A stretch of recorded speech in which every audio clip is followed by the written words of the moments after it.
Ghana Registered Nurses and Midwives Association, they told one more enim. So one come to one yem now one and tin to why ye day ebo who brandy. And ya dear so be added in Saka. Adom TV Kasee etwaso. Ghana buying any ankrankra and yumaku ahudo a sinkunya. Omo eto to adwene ehu kwampa. Domestic Debt Exchange Program abayno ede abano. Wombe fasuo. Openipa wada Ghana Registered Nurses and Midwife Association ano.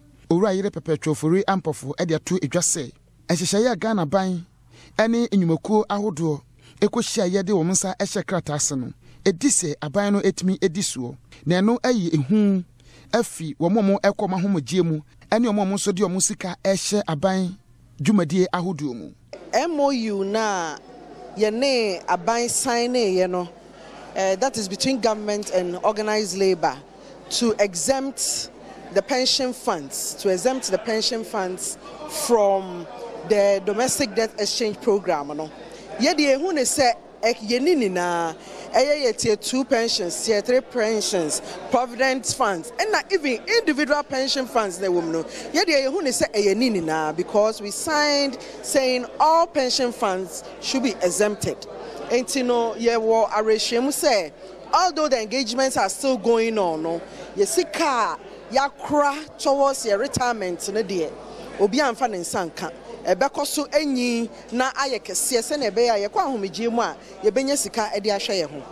Already in the health sector na yaketua na enkwanim kese sa until pension contribution no eni enimu sa enti no sise no ye one era of defined benefits enti dia wode mano wode tufutuo ni mu no any returns na obenya wo ho no eno na akọ pension a won sabeka enti there's no way a yen panyimfo ebetumi agina ni makase ye de pension funds no ekwa kwahye sa program nim enipa ene health sector occupational pension scheme edi dwuma na edoso ye pa nenso no matena ye nyina aye ba akopɛ enkran ane wo se ne be no betumi aben wo mo ne mo edi dwuma ntino Wamu abie omunkrabata ne bako ewo Kumase.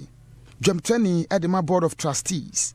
Dr. Derek Amwaten ediatu edwase. Your members were Ghana baby ufri not basa baby your members ho. It's a health sector. Omomi adwuma wo aban hospitals ne various facilities and na former members. Enunti your members will be and to the be a see a bit to me do hono and no bit me do ye hono na edin kakra and no ne at the contia amaya be office.